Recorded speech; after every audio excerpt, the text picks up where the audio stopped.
Oh, hell yeah. Hell yeah. All right. Let's freaking do it. What's up, guys? Welcome back to the Squanch, Wisecrack's Rick and Morty podcast. I'm Michael Luxemburg, not Michael Burns. I'm guest hosting this week, and I'm joined, as always, by the Squanchers, Ryan Haley and Billy Domineau. Hello, friends. Wubba dub dub. Hello, everyone. Good to meet Thanks. you, Billy. Pleasure to meet you. Thanks very much for having me. Thank you so much for coming. Can you hear the very intense car alarm that's going off in my neighborhood for the first time ever? Okay, now Not it's gone. really. Fantastic. Yeah, we dodged that bullet clean, kind of Matrix style. So today we're going to be talking about Season 5, Episode 5, A Morty Can Graffiti. But first, Billy, you are our guest. So tell us a little bit about yourself. How have you been? What are your thoughts on the season? Let's learn about Billy. Hi, I'm Billy Domineau. We have that, under my thing on this chat if you're watching, but if you're listening, then, clearly you didn't know that. I am a TV writer. I was a former writer for Family Guy. I wrote a spec script of Seinfeld that took place in days after 9/11 that sort of went viral, and I guess that's my thing. And I've been a huge Rick and Morty fan ever since it came out. I saw the pilot when they released that a few months before they actually premiered the series, and I immediately went back and watched it 2 more times within the same sitting. So this is a show I'm really excited to talk about.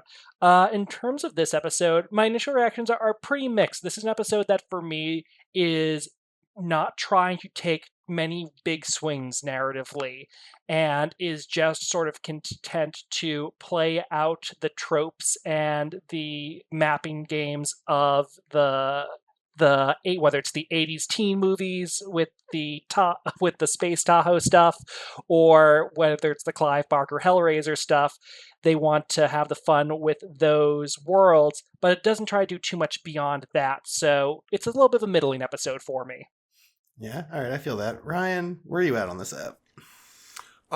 Well, coming off of last week's app, the big sperm, I'd say I gave it a D minus, I think, on the episode. I thought it was a pretty big setback for the season so far, which I have loved.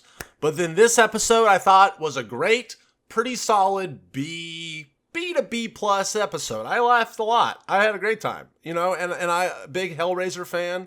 So like the whole Cinebites thing, that to me they were the stars of the episode. Their whole deal they had going on was great, and really funny. But yeah, I agree with Billy. Not like a huge masterpiece splash A plus like episode 2 in this season. I gave it that rating, but yeah, it was fun. It was a fun episode of Rick and Morty, which to me is all you can ask for. And so I think I got what I came to the show for, is just a solid B episode. Yeah, I think we're all pretty much on the same page. Someone said to me that it's great that a show can hit home runs, but you really want a show that can hit doubles and triples too, pretty regularly. Yeah. And this is a really great example of this show just puts that ball into play, gets on base, and does its job.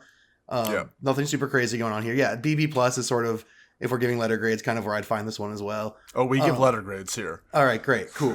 I love just to fit in with that. Then I will give it a B minus. Okay. But not that I felt the need to put a grade on it. But if we're going No Child Left Behind, then sure. Yep. As you can tell, I love to listen to Wisecrack content and podcasts and know exactly how they all work because I'm an avid listener who never doesn't do it.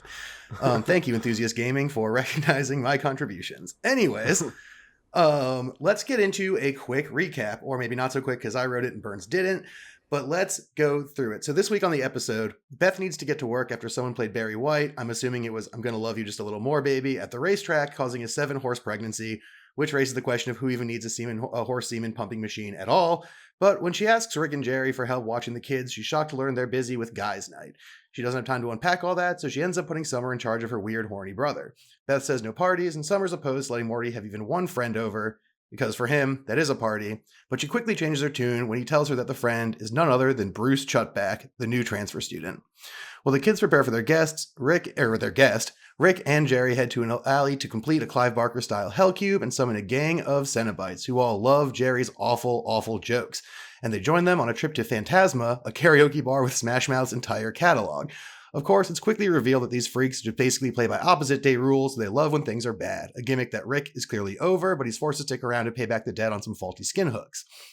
Chutback finally arrives at the house, and he is fully unimpressed with Summer's feet up on the table vibes, their interdimensional cable, or even offers of sofa wine, because he's more of a hard seltzer guy.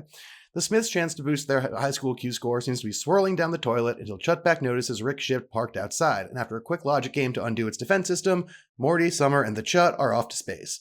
First thing on the docket, swinging baseball bats at male and female Boxians. It's about this time that Beth shows up at boys' night and is repulsed by how Rick is making Jerry a punchline, while at the same time the kids run into a changeformer and after a bit of ship blackmail agree to help the ship lose its virginity so it can catch up to Morty's doorknob. Jerry finds out his status is a joke while eavesdropping from a toilet. The kids get to Space Tahoe and try to set the ship up with the sexy changeformer, but end up blowing the deal, getting the ship humiliated and destroying a bunch of changeformers.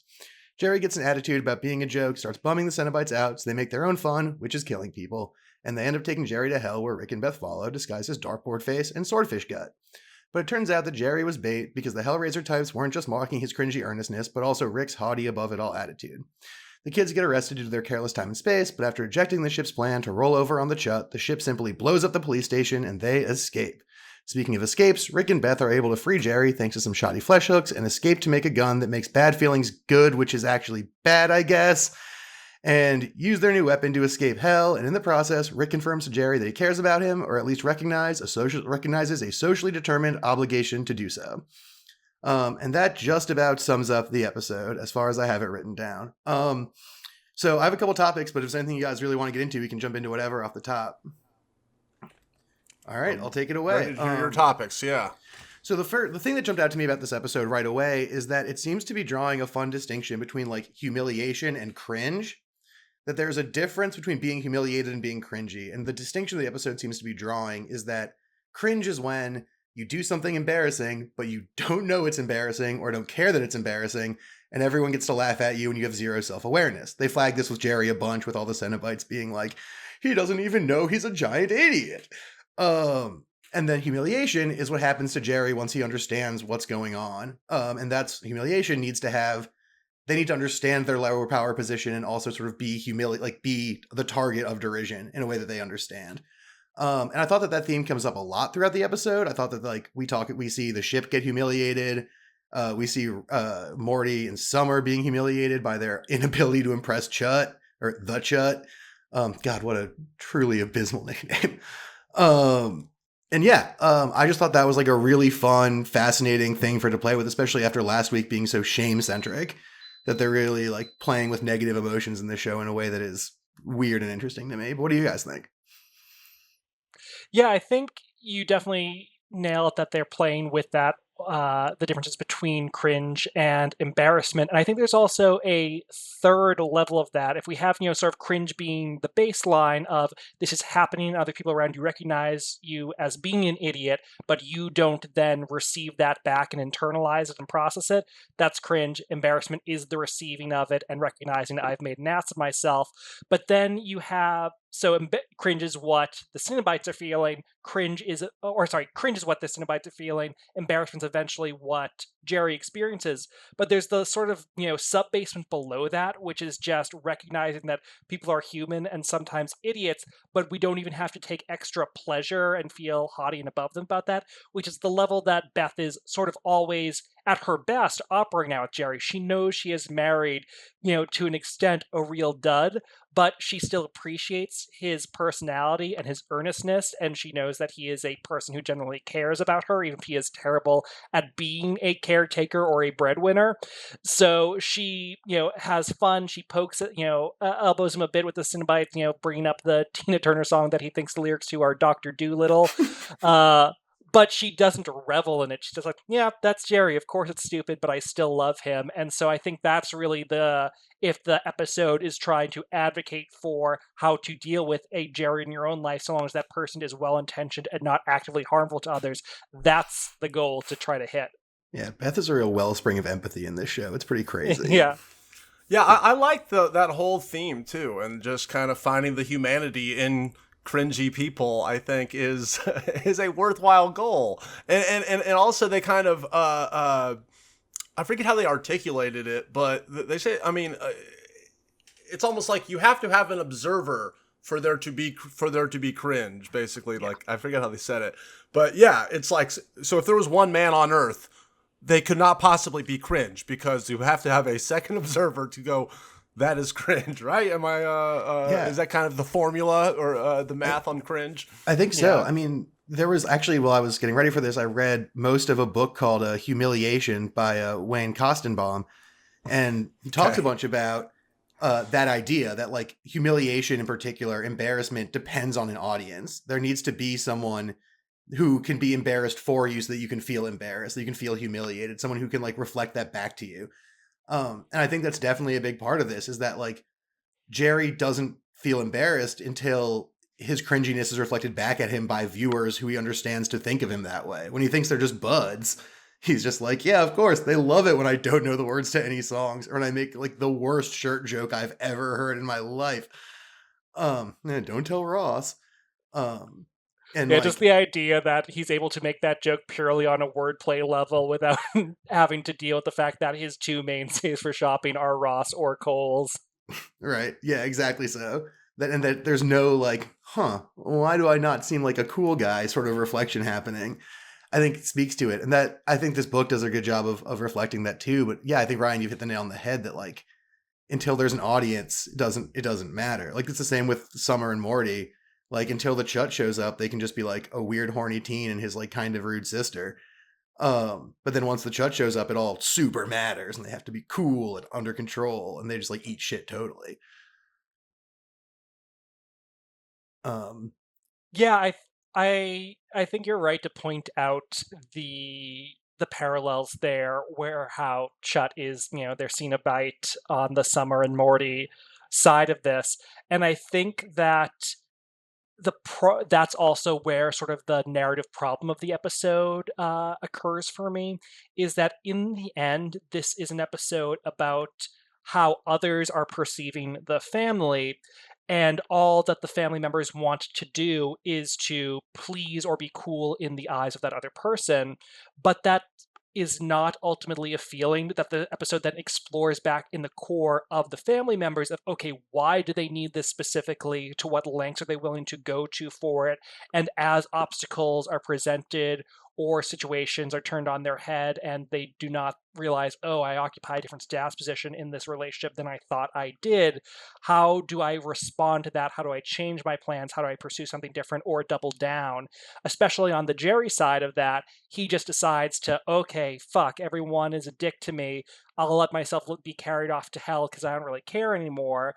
And then on the Morty side of things, eventually it just becomes halfway through the ship's episode where the ship is most active pursuit of a want, and they are literally and figuratively just along for the ride, and not having any of those characters really being the ones in the true driver's seat is what keeps this episode from being that top tier for me, because there's nothing to really pursue. Yeah, I think, there's not, just the driver's seat metaphor is really good. No one's really making big choices in this episode, and that sort of always takes a little bit out of it, because, like, part of the fun thing with the show is, like, Rick showing up and making a choice that is, like, totally out of the blue and just, like, flips everything, and there's none of that going on. I kind of like, though, the fact that the person in the driver's seat is literally the car, right? and we're and so that is a funny flip in the sense that the person, this person who's observing them and is a AI essentially created by Rick, but who's making hardcore judgy, who has a super big attitude and is whatever. I like that whatever you want to call it, like them flipping that on its head. The fact that it's a computer that is judging our cringe. Yeah, it is great that they did, like, a teen road trip movie where the car is, like, the weird virgin who's on the drive with them. Like, that is a really fun inversion, I think. It also, this is sort of a side question, but, like, it raises, this whole plot line has raised one question, one question only, which is, like, how does Morty fuck a doorknob? Can we, like, what does that mean? Well, there's a hole that the screw, I assume, goes into the door. I don't know. I haven't put on. Oh, is it like he takes off the switch part and then opens up the hole for the, like, where the So we're talking about the hole within the door itself, the doorknob receptacle, so to speak, within the door, as opposed to the physical doorknob? Do some doors not though have like a screw that you would like take the knob and literally screw it into the door, so you would if then Morty could be fucking the actual knob that where the screw hole would go? Sure, if we're thinking about a pure penetrative sex act, I mean Yes. that's the way to potentially go there. I think the easier route to go to in my mind is just he's sort of dry humping it and just getting all around there and very messily, getting, because I can't imagine if we want to take Morty literally on this that he has fucked his doorknob. It seems much more of a heavy petting, rubbing or frottage thing than it does a penetrative top sex act. Okay, I was thinking, yeah, penetrative top second. I guess he could have, shoved it in anally. We haven't thought that would always an option. He did say he did fuck That's it, very true. like the active. All right. Cool. Sorry, that one was Well, actually that was on my out. checklist. So I'm glad we got that one off the list and we can just move on. I don't know why I wrote that down aside from the way I am. I was curious too. Thank you. Hey, no problem. All right. So the next question is, how did we feel? I guess these are two lumped together, but how did we feel about like the Clive Barker shit in this episode? Because like, was it a little played out? Like, is this like we play opposite day rules? Is that fun? Do we like that? Yeah, I think for what they did with it, I did get like callbacks to other episodes, so I feel like they have kind of treaded this ground before. I also got callbacks to like kind of like Drax from Guardians of the Galaxy, how he takes everything so literally or something, where it's like they kind of have that game going on where they like the bad stuff and hate the good stuff and whatever, and it just is confusing. And yeah, I thought that and also the fact that it's Cinebites, I feel like that's a reference that a lot of people our age probably get if you're familiar with Hellraiser and whatever. But it is kind of a dated reference. But I love that Rick and Morty is a perfect show to just take this reference from forever ago and then just make a whole episode about it. And you either get it or you don't, or you either like it or you don't. But I don't know. What'd you think, Billy?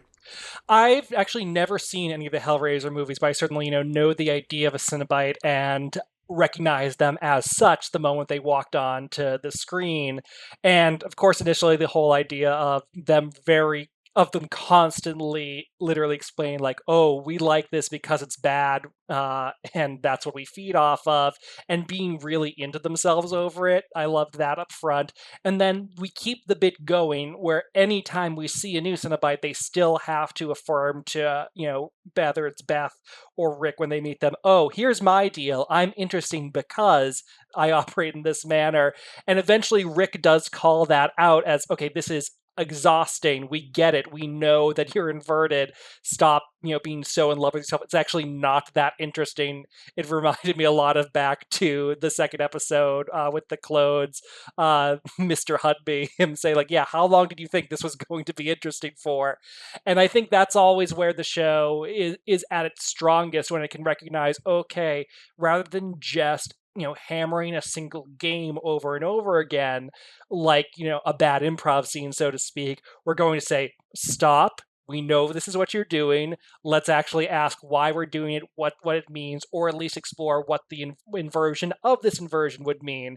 And it really drops the Cenobites back to that level of, oh, you're no more interesting than Jerry. There might be, at the very entrance, a slightly greater intellectual heft to your emotional inversion, rather as opposed to Jerry's Coles versus Ross joke. But in the end, this is just a formula you are falling back on, even if it's hardwired into you. It does not make you better than anyone else. And if you're going to base your whole personality off of it, all it reveals is that you are ashamed and fearful of embarrassment on a human level, whereas at least Jerry is vulnerable to that. Yeah, I think that's a really smart way to think about it, and a lot smarter than anything that I thought about it, which was just sort of like, man, people love doing Clive Barker shit. Was sort of my main takeaway. But you're right, the show rips when it can like just like quadruple down on a joke. Like that's where the show shines so hard, and just like having the increasingly convoluted like, Ah, that was rude. I feel embarrassed, which makes me feel pride, which is good, which is bad, and now I'm happy. Was like, oh my god, like I love how recursive that whole bit was, and I thought it was really fun. It was like, again, like I think this is the takeaway of the episode. And it's kind of what we were getting at the beginning, that like it doesn't go anywhere beyond that. Like it's a funny joke that makes me laugh, but it doesn't really like push me towards much of anything as far as like, oh, I've learned a thing about these people or these characters of this world. It's just sort of like, man, that's some good stuff that I like to laugh about. Yeah, and even when it and that whole journey of, oh, this is absolutely nothing, it is just facade, again, that's just for the Cinebites, really. We don't really get much of a version of that for Rick or Beth or Jerry. We do have a small version of it where, in order to power his, reversal inversion machine, what am I saying? Rick needs to say something earnest and honest and sincere to Jerry, and so he does give a brief little paragraph monologue about the need to actually respect and feel for him. But even that, and that's a type of beat we absolutely needed in a bigger way in order to make this particular story have an emotional core and a payoff.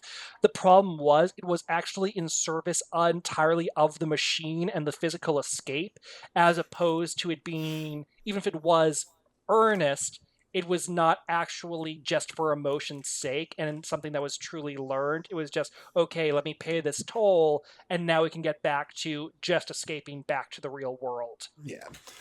To me, though, that's like the perfect way for them to write a little earnest moment for Rick, because it's like he's never going to do it completely on his own, and so there's got to be a little something in it for himself, and it's like all right, he'll break down and say, okay, I have to say something earnest to make this gun work. Here is something I truly believe, and you're right, it is totally like, yeah, like he's just trying to make a gun work or whatever. But I like those little moments that they work in for Rick to kind of prove he's not just a monster or this guy above God or something. However, and just for anyone that doesn't know what Cinebites are, from because you brought up a good point, like the fact that in Hellraiser there are these people that used to be human and then they got really into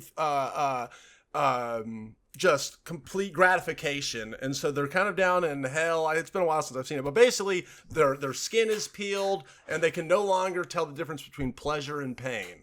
Okay, yeah. and it kind of results in them for eternity living like that. What were you gonna say, Lux? Oh, I was gonna say that they live on like sort of an absolute value of experience kind of framework. Like it doesn't matter; it's just distance from zero.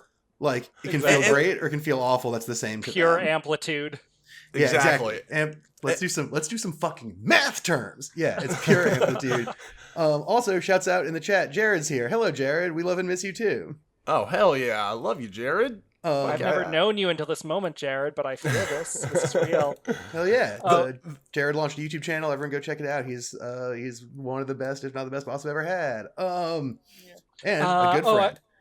I was going to say, Ryan, what your point about, forcing Rick to have a moment where he does come to honesty and sincerity, and that is the toll he pays. I think you're totally right that that's in the show, some of the show's greatest moments. For me, the greatest episode of the show is always going to be Pickle Rick, because it is just, one, an absolute deconstruction of Dan Harmon's obsession with hero's journey storytelling, and then you get to that final or penultimate scene in Dr. Wong's office where she just utterly breaks down, here is what is wrong with you, Rick, and by extension, here's what is wrong with you, Dan Harmon.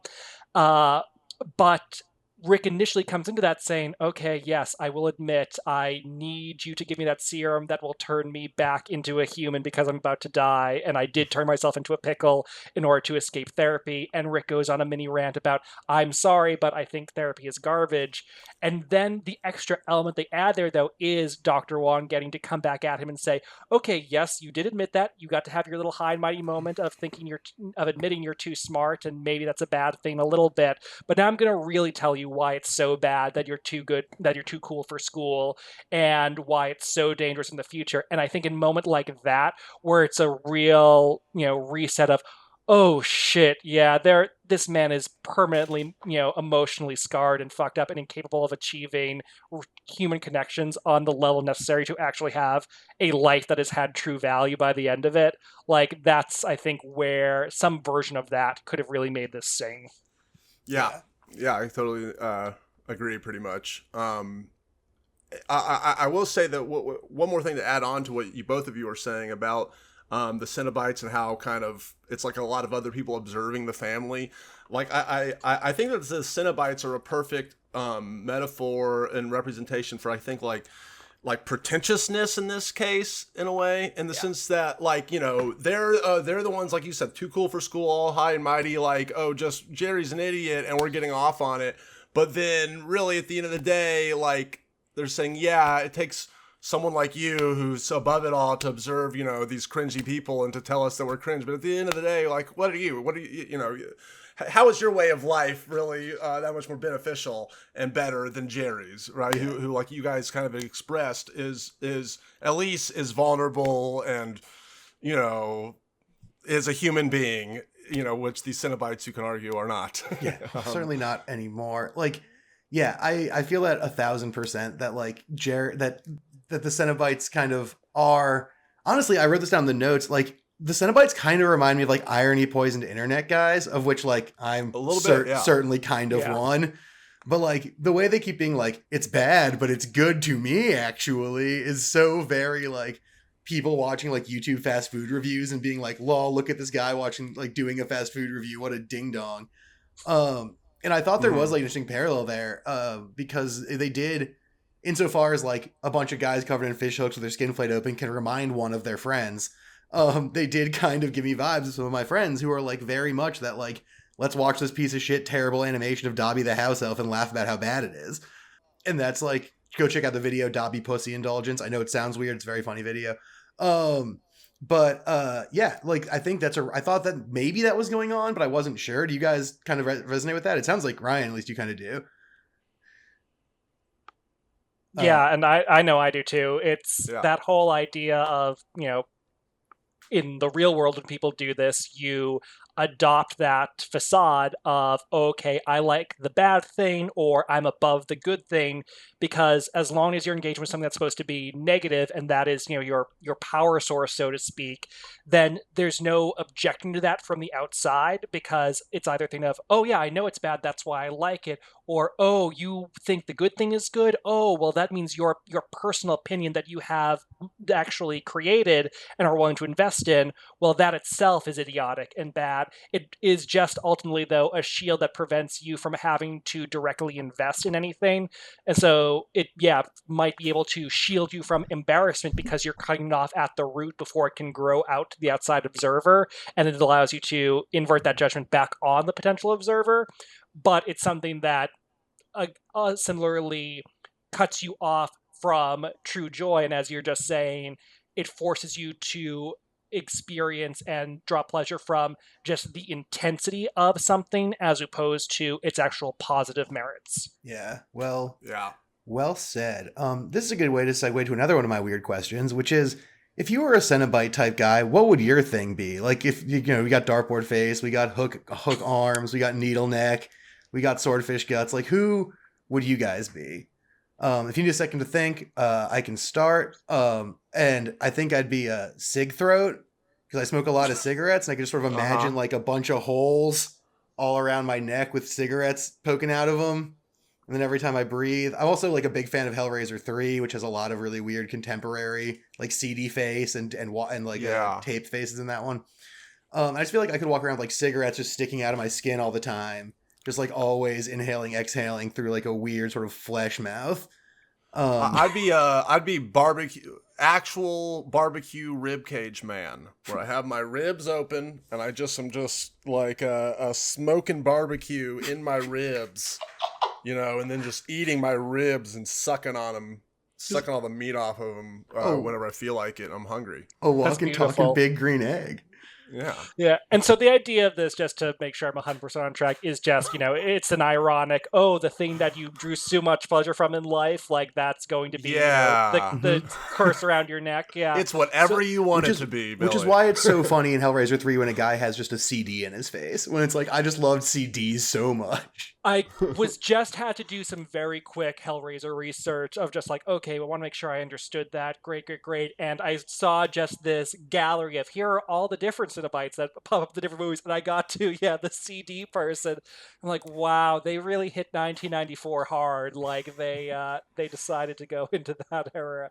But yeah, I guess like mine would be somewhat less tangible. It would be based on like procrastination or rescheduling. Maybe I had calendars all around me with like X's and like arrows down to, oh no, this is on the 24th now. And my whole thing would be I actually never get to experience anything because I keep pushing it down the line.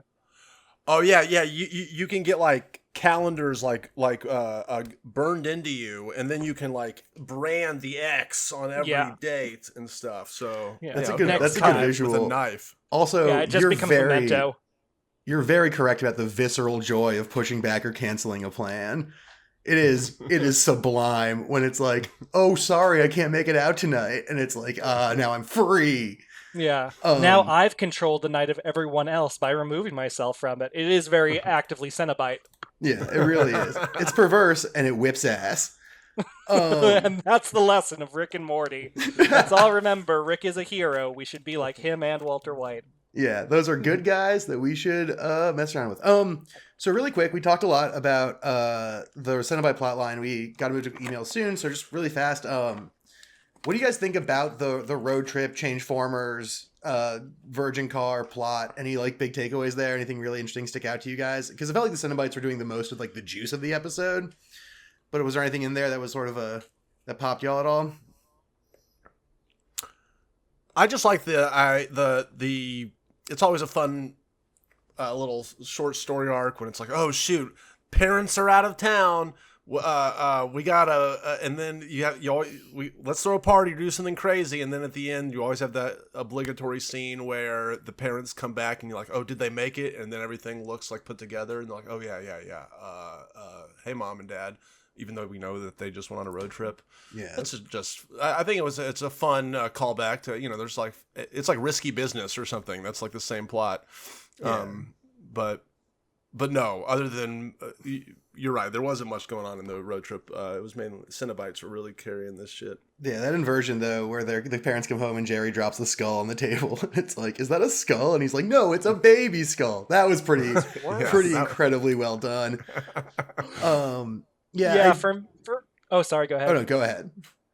I was just gonna say, yeah, it had so many fun elements in terms of the '80s movies it wanted to play with, like Risky Business for the whole thing, the timeline they're working with, and then the '80s ski movies, taking on the rich kids across the lake type deal, and then of course, mixed in with a little bit of American Graffiti, but it ultimately, for me, was just those series of references that were underpinning the entire thing, as opposed to actual clear want and a development on the side of Morty. And even more, I'm always very hungry for a real summer episode that she is able to do more than just act out. She's actually able to grow to a greater extent. And we just didn't really have that. And even the idea of the switch to, okay, the car wants to lose its virginity, like that could be something that we can start to latch on to. But that itself was purely just a plot point that was born of genre, as opposed to something that was really motivated, and we got to see the emotional build up to it of, okay, here's really, this whole time the car was acting out, it was actually insecure, and that's why we need to now address this issue. Yeah, I'm inclined to agree. I guess my only other thing is I did like the Galactus thing. The little Galactus was fun. And like it was not a great plot to me, although I will say that as Paul Wire in the chat points out, they did the Ferris Bueller song with Jerry doing it at karaoke. That was pretty fun, which gets to my last sort of dumb question before we move to emails, which is just karaoke go-tos. Hit me with them. What you got? Downtown by Petula Clark. Oh fuck, that is a good one. Son of a Preacher Man by Dusty Springfield. Nice. Cool. Hell yeah. And Mean by Taylor Swift. Ooh, two strong choices. Yeah, I'm a big fan of doing a big country by big country. Okay. It's fun because you get to do a little bit of fast talking in there, which is my natural framework, and I'm pretty tone deaf, and there's not a lot of high tone singing in that song. I'm going to recommend Convoy for you. Oh yeah, Convoy is a good one.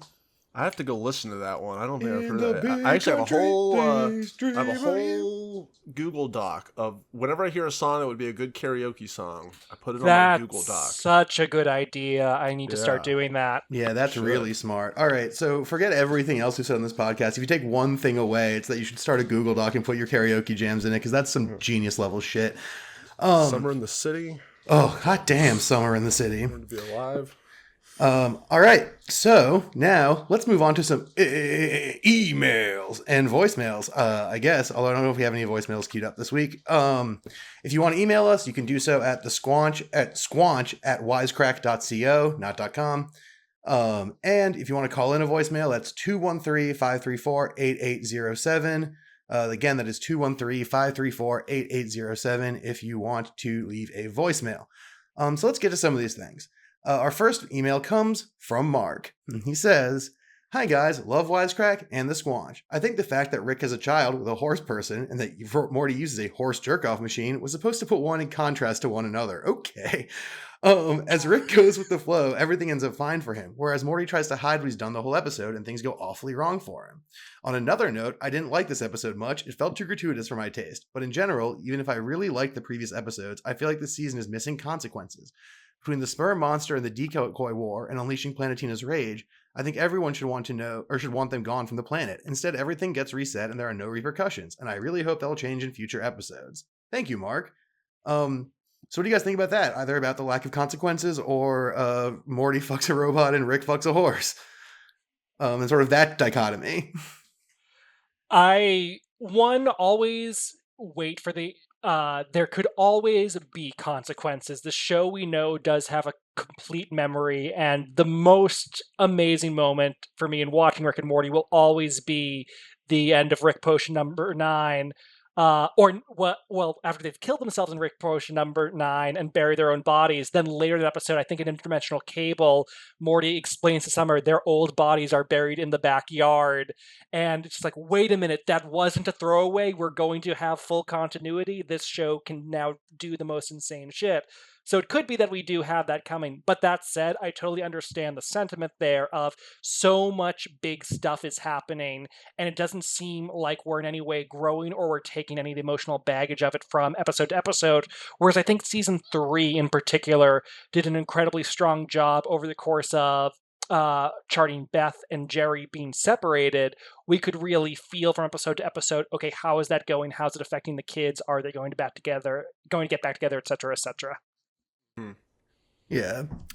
And would you say, Billy, though, that you so I guess I take it you prefer that method better than the one that we're on right now, where it seems like all this big stuff's happening from episode to episode and not really changing much?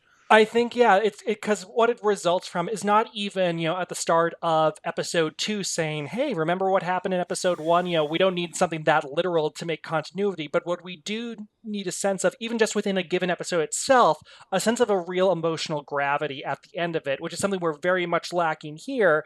And, we're certainly lacking last week with Giant Sperm. Yeah, there's no definitely. sense of, okay, yeah, these characters are going to be physically safe now, but damn, do they have a lot to think about.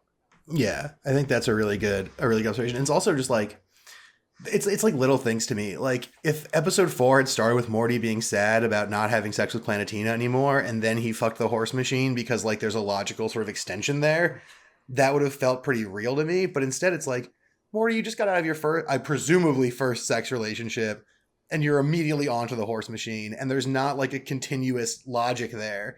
And it just feels like things are being either left on the table or just like they're choosing not to for time reasons or whatever it is. But it does feel kind of inconsequential in a lot of ways that I'm not in love with.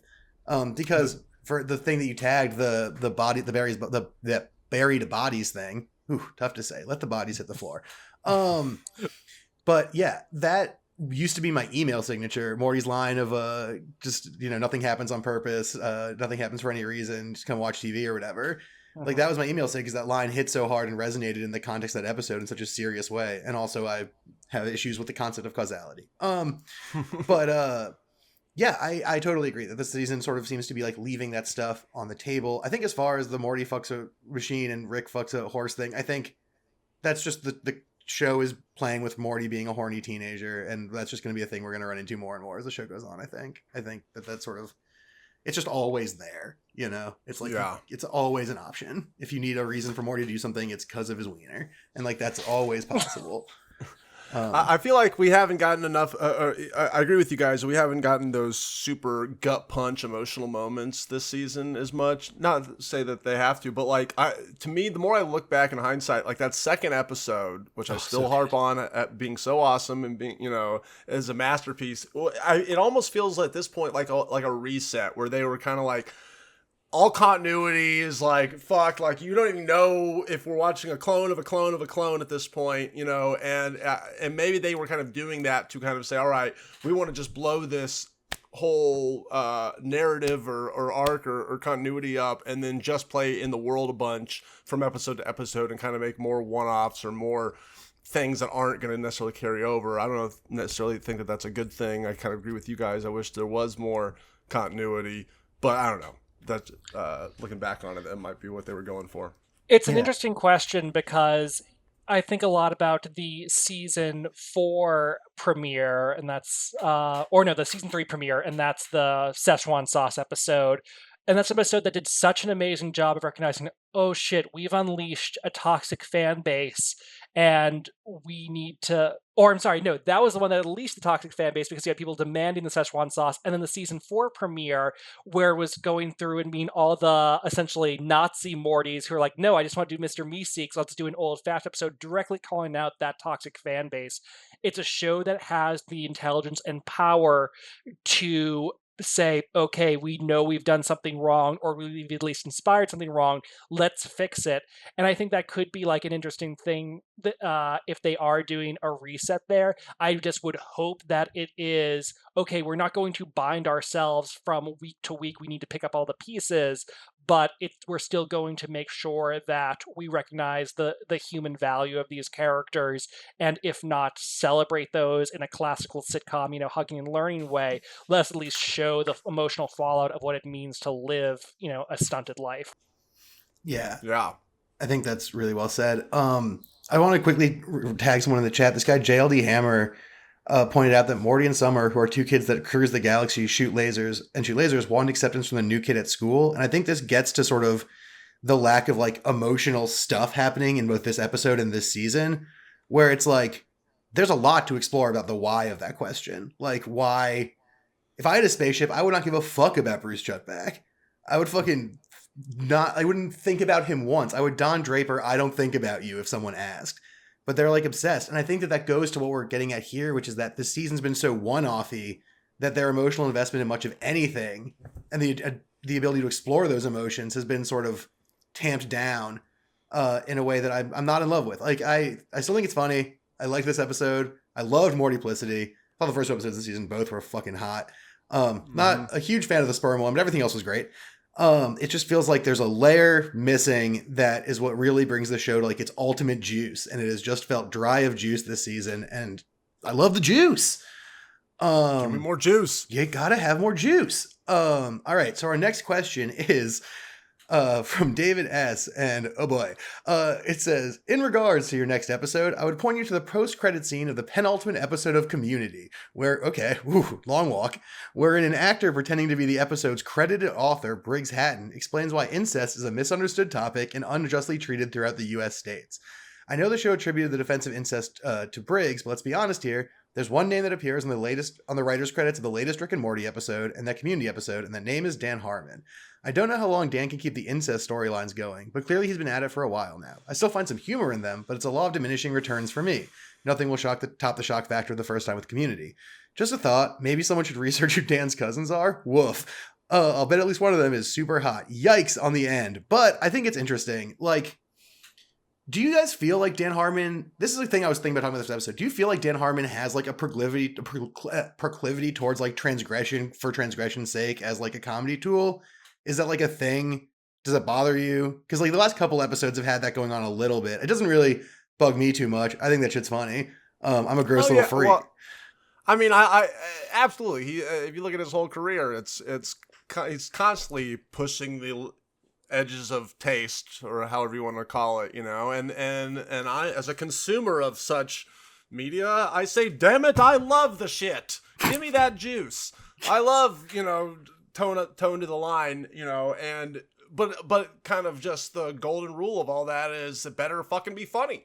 And if it's not, then oh well, go try again. It's not like you've done some big moral failure, but it does, if you're making some, I guess, obscene, pushing the boundaries joke just to push the boundaries, and then it falls flat, you kind of look like an idiot.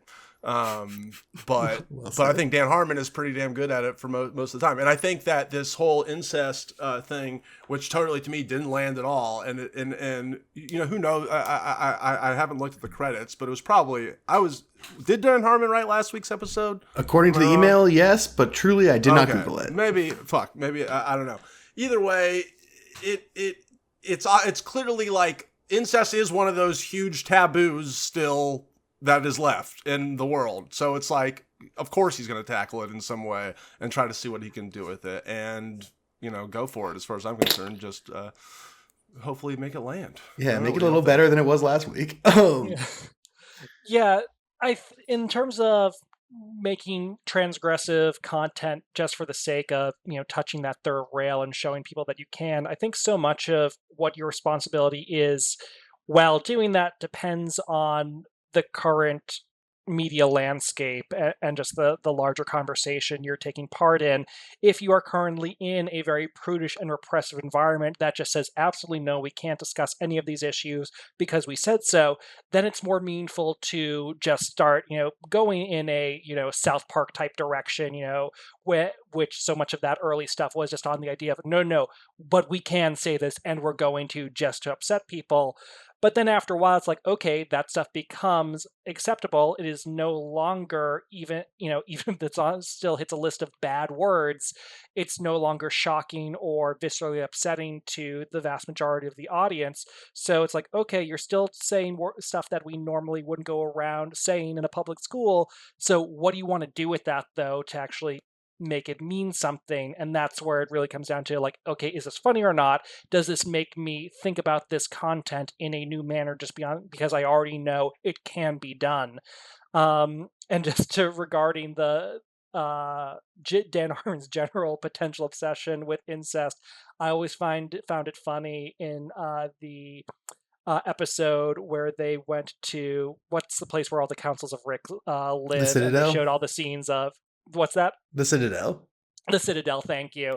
When they did all the scenes from the Citadel, one of the Mortys who's throwing stuff into like the portal wishing well says that he wishes incest porn had a more broad appeal for a friend. And it's just like, oh damn, you really fucked yourself by having this episode take 2 years to produce, because you've gone from that being an actual joke to out of place, because by that point in 2016, 2017, every single piece of porn was step sibling incest. Yeah. It's true. That's a really great call. That shit is very popular. Also, shouts out to Philip Kelton for donating some money. Thank you very much. And raising an interesting point, which is that there's no such thing as a toxic fandom. People are toxic, not fans. I think that's an interesting distinction, because we're all Rick and Morty fans. I don't think any of us went and threw sauce around. But it is true that communities do like reflect values back at each other, I think. And so there's like segments of a fan. It's like, where do you subdivide, I think, is like this question. Like, it's obviously hashtag not all Rick and Morty fans, right? Like, I've never thrown a temper tantrum in McDonald's, but like, god damn, I think I was in LA for a Wisecrack thing, and I went to a McDonald's and I saw someone throw a temper tantrum about Szechuan sauce. So like, it's obviously out there. Yeah. I think that this is a very like important and conversation of very much of our times right now. Cause I mean, just growing up, I feel like I've seen the beginning and middle and end of like the backlash of like Billy, your old employer's Family Guy, right? When that thing came out and stuff, it was so funny. I laughed my ass off and stuff. And, Peter Griffin, he's just like, he's just like a Cartman or a Homer or any of these people that it's like, or a Rick, honestly, for that matter, where it's like these people that are transgressive and stuff, and people who you should not look up to, but you find everyone finds the humor in that part of their personalities and stuff, and it's like it's when you see it first, it's you get the point that it's making, and then enough teenagers kind of grow up with it, and a few of them don't get the joke, and it's like they're just saying Cartman stuff to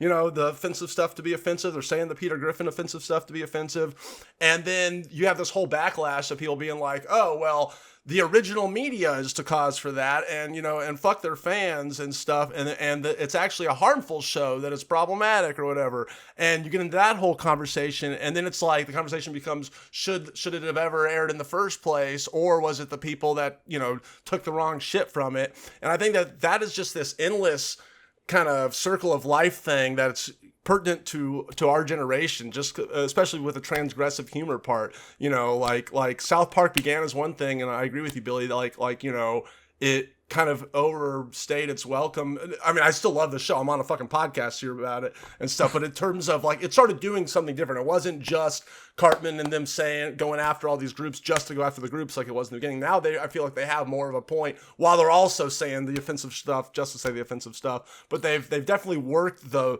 I don't know, moral implications out better of their storytelling. I don't know. What do you guys think about that whole conflict? Yeah, well, the entire, especially when you're talking about something like a Family Guy or a South Park, those shows start off as the underdogs. Those shows start off saying, oh, these ideas we have, we're not supposed to say them. We're supposed to sit in the corner quietly. Okay, Yeah. we're going to bust on the scene and we're going to do what we want to. And we have the ability, because we're in the underdog, to consistently punch up. Even if we're tackling stuff that is probably not in the best taste, we are still fundamentally attacking the people who have power. And so the humor is generally going to work in those early seasons. As a show like that becomes a cultural staple, it is no longer the underdog. And Yeah. 9 times out of 10, if it stays around past whether it's that 5th or that 10th, or, South Park, I thought really did a good job up until the last few years, when it finally really hit a wall, where basically the creators of it became complacent and became curmudgeonly. And you saw that in sense of humor, where now they are attacking the larger scene as like, oh, no, we want to still be allowed to do this, because the thing that we have normalized is now somehow under threat from younger people, or people who have a different idea of what is acceptable. And at that point, you get into some really tough territory where, again, you start to be pretty consistently punching down. And just that person who left the comment, I think it's really, really good that they left that whole thing about saying that, okay, all, people throw Szechuan sauce. Rick and Morty fans, or fans of a show, do not. I think it's a really interesting comment, but it's actually important to probably not stray too far into that territory, because one, it becomes very quickly a no true Scotsman argument, and it's just like, oh, okay, but that's actually where we draw the line. And two, it creates this form of gatekeeping and sort of, not even virtue signaling is what I'm looking for, but it becomes this whole thing where you're suggesting, okay, fandom is a course of action, and it's a set of rules, whether general for TV or all TV shows, or a specific code of rules and ethics for watching a show like Rick and Morty, and it's putting a lot of responsibility on people to self-police. And not that they shouldn't be doing that, but it's suggesting that, oh, the show had nothing to do with it, and anyone who is going to be essentially allowed to watch this show should be able to recognize, okay, what is satire and what is the true intent here. Whereas I think shows that are going to dabble in this really complicated territory, and I think most shows should, I think it's one of the highest forms of art you can do on television, but you have to constantly be recognizing not just what am I intending and what do I want people to take away from this, but how can this be misinterpreted, and how, not just by people who are totally off to one end of the field, but people who think that they are part of, the family, so to speak. And how do I get out in front of them when people are taking our words, in vain, so to speak, and make sure that I'm disowning that behavior and saying, no, that's not just what we as fans are going to do. That's not what any of us are going to do. Yeah. There is a really fascinating, delicate dance there that we could probably do several podcasts about, to be totally frank. We don't have time to do it all right now, but there is a really fun fun. I say that as someone who has like done so much media theory that my brain is truly sick. But there's a really fascinating back and forth there of like, to what degree are creators responsible? To what degree are fans responsible? To what degree are fans responsible for keeping their other fans in line? To what degree does that culture created? And frankly, none of us are qualified to answer it, but I think we got some really good insights, and I will call that a big fucking win for the podcast and move on to the next email, yeah. I think. So the next email. Oh, wow. Incest again. This one's from Thomas R. I think there's something deeper and more interesting going on with Rick dependent spray. Beyond the focus on shame, I think it actually has something really interesting to say about masculine desire and ideals as a whole, and the limitations of these things. The episode emphasizes the superficiality and fleetingness of the animal masculine sexual desire. Oh, this is a long email, and it's really written. And the struggle of dealing with the consequences that come after it. It emphasizes both the shame-falling masturbation and also men struggling with supporting their offspring, like the astronaut in the end credit scene, or supporting women they got pregnant, see Rick and Princess Ponietta. But also, beyond sex, it emphasizes the fragility of male ideals and how they crumble on closer inspection. The ideal action hero dies embarrassingly because our assumptions of his ability were superficial. The male scientist figure becomes a hack who takes credit for some of his ideas, only being listened to because others superficially see his gender and assume competence. And the inability of the soldiers to recognize Summer and Beth's advice during the Helm's Deep homage because they are women. All of these point to the things where we make superficial judgments based on the idea of masculinity, and when we do so, we are acting foolishly. To my mind, the overall absurdity and the patchy logic of the episode serve to highlight both the superficiality and limitations of our assumptions about masculinity, and also the theme that the search for quick and uncomplicated gratification, which is generally a mindset we're given to associate with male desire, is fun while it lasts, but can leave us ultimately feeling confused and a little dirty. Really interested to know if this interpretation resonates with other people. There was no incest in there. That TLDR tricked me. But what do we think? Is this like a commentary on like male fragility and like male idealism? I just feel like I love the email. There's a lot of thought in there. I super respect the enthusiasm. It is deeply something I would do at work where I write a really long, well-worded pitch. But the other part of that sentence is for an idea that's maybe not all the way there. And here's why I say that. I think it's an interesting read. I just don't think the episode's doing the work.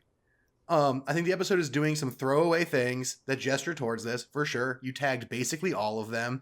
I mean, we could even throw in the fact that the sperm that ends up fertilizing the egg is what's it called? It has the thing where the sperm tail split and it doesn't fertilize eggs anymore because it was misconceived in like the gamete process. Like there's all sorts of stuff like that in there, but the episode's not really doing the work to tie them together, I don't think. But maybe y'all feel a little bit differently, or you're nodding, so maybe you don't, but you can double down on this. But yeah, that's where I'm at. Yeah, I think if that is the intent of the episode, and again, as you said, they make gestures to that. I loved that line of Beth's after Summer's idea is stolen. You became a woman today. That was, by far the highlight of the episode for me.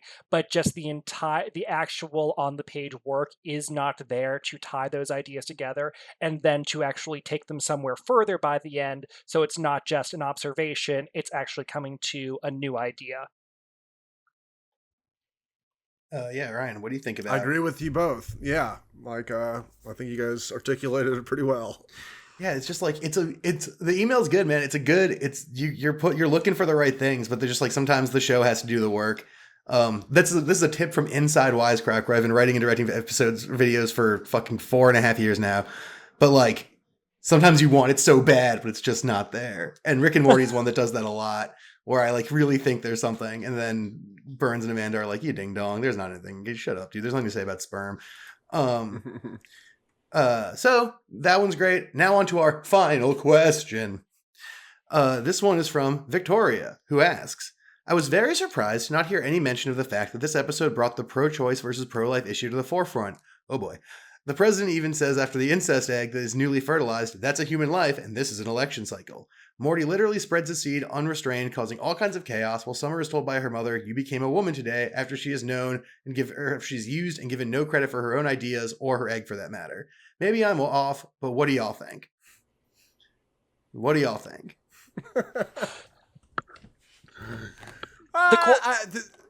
Go for it. No, Billy. please. I'm not ready to talk. All I was going to say was, to me, that was one of those, especially the line from the president, was like almost like a funny poking the bear line. Like it's like they just kind of were like that's a person and this is an election cycle, and then they don't really talk about it that much again. So it's just kind of you going, I wonder what his political beliefs are, Mr. President. You know, but that's all I took from it was just them questioning the viewer, and you know, it's like a. But I don't know. What did you guys think? What did you think, Billy? No, I would agree with that. I think it's very similar to the last email in that, like, yes, you're absolutely right to be able to draw these inferences and say, like, yeah, we are pointing in this direction with this episode. But similarly, I don't think ultimately the construction of the narrative or the character arcs ultimately serves anything beyond a passing observation, and it doesn't end up making a statement. It's like pointing to a big pile of 2x4s and other cut wood and saying like, oh yeah, that could be used to build a house. It definitely could, but what matters in a context like this is ultimately, was that house built and was it done so on purpose? And I don't think while this can certainly be a conversation starter, this episode or last week's episode was not the conversation about that, I don't think. Yeah, I think that's a good read. So my one contribution to this is that this is about to sound like a big fucking nerd. But I run a lot of tabletop RPGs for my friends, and I've been doing it throughout COVID. And one thing is like how you calculate whether you earn experience for doing a thing in the game. And I always think like if you have to make a difficult choice or it impacts the behavior of your character, you earn XP. And I think it's sort of the same way I look at media stuff, where like if an idea is reflected in a joke and it's just a throwaway joke, I don't think they care that much about that idea. If the idea is something that a character is forced to confront, make a choice about, find as an obstacle, be sort of stuck on for a little bit, then it sort of matters. And that's like how I just personally, I don't know if other Wisecrack people do this, but that's like how I flag things that look like, oh, we can make a video about this. Is like if characters are getting stuck on an idea, if it's causing a problem, like if the pro-life, it's a person in an election cycle thing had been a thing that Beth and Summer had to overcome in order to like make the plan happen, or like save the world, then for sure we should be talking about it. But because it was just sort of a like, oh, look at this, politicians love to make ideological compromises in order to earn power. It's like, yeah, true. Like fucking, yeah, I'll talk about that shit all day, but like that's not what the episode was doing, really, I don't think. Yeah, and what you're getting there, more broadly, the idea is cost. There has to be a cost in order for something to be meaningful, and that's absolutely true of cost for the characters in terms of the efforts they have to expend. And even that joke might be meaningful as just a joke if we understood in the current media landscape that, oh, to make a joke like that, they're really running a risk of offending some people, or they are, they're not supposed to talk about that, and this is how they're, sliding an idea that they know is very subversive. To make a joke like that is incredibly safe fastball down the middle territory of, we know that the audiences are going to enjoy this, so therefore there's no cost or risk associated with it, and I think, as you're saying, you can draw the conclusion, therefore it's not the meat of the conversation they're looking to have. Yeah, exactly. Like someone in the chat said, the joke is that politicians are empty suits. They're just doing their thing. They don't mean anything. They're ideologically unmoored, whatever. And that's something we can all laugh about and enjoy in 2021 when politicians are, I'm not going to do the thing I was about to do because I understand how branding works. But it's something that we can all sort of laugh at. And I think that's all it is. It's not about the pro-life, pro-choice distinction of implicit in that joke is not the thing they want you to think about. The thing they want you to think about is that this president has no meaningful principles. Yeah. So that takes us to the end of the emails, which brings us to the end of this episode, which has been a lovely time. I hope everyone listening in the future and watching right now thinks I did an adequate job subbing in for the superior Michael. But I hope I at least measured up a little bit. You did great, Lux. Thanks for filling in last minute. Thanks, This was Ryan. the best episode of this podcast you have ever hosted. That's true. Number one with a goddamn bullet. Billy, this is your best guest appearance yet, dude. Oh my god, I don't say that. Don't jinx it. I thought I was getting there, but come on. Yeah, we got a couple more things highlighted on the Google Doc someone sent me to make sure I don't fuck this up. So if you guys like the Rick and Morty stuff, we have more episodes of the show. Obviously, come out every week, usually with Burns and Ryan and another guest. Maybe I'll show up again. I literally have no idea. But we also do semi-weekly quick takes, or like whenever we have a quick take to do, we will put out a video on the channel that's about 8 to 10 minutes where we go in depth on stuff that we talked about in the podcast, or on a different idea, or kind of whatever we come up with. And we encourage you all to check those out. They're really fun. I like them a lot. I direct them. So obviously I'm deeply biased on this question, but I think they're cool and very well directed. And on top of that, we have our various ways you can find us on social media and in other places. So we'll start with Billy, because you are our guest, and common courtesy dictates guests go first. Where can people find you, and what other stuff do you want them to find you doing? You can find me writing and putting up scripts, and currently running for a seat on the Writers Guild of America West Board of Directors. You can see me on my Twitter at Billy Domineau, and you can find me on Instagram at DuraflameLogs. Hell yeah. I will say, for just if anyone is dubious about checking Billy out, the fucking 9/11 Seinfeld spec script is one of the funniest things I've ever read in my life, and everyone should go check it out if you haven't. Plus, lots of other great stuff. I've seen you on our shows before, and you're the best.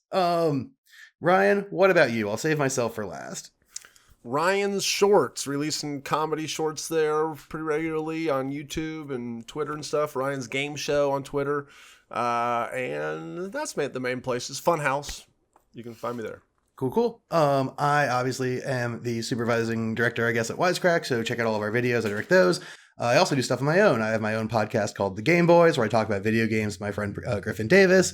I also stream Shin Megami Tensei on twitch.tv/ForrestGWalker. And I run a wrestling show called Party World Wrestling. So check that out on twitch.tv/partyworldwrestling, or on Twitter at party_death_cult spelled KVLT.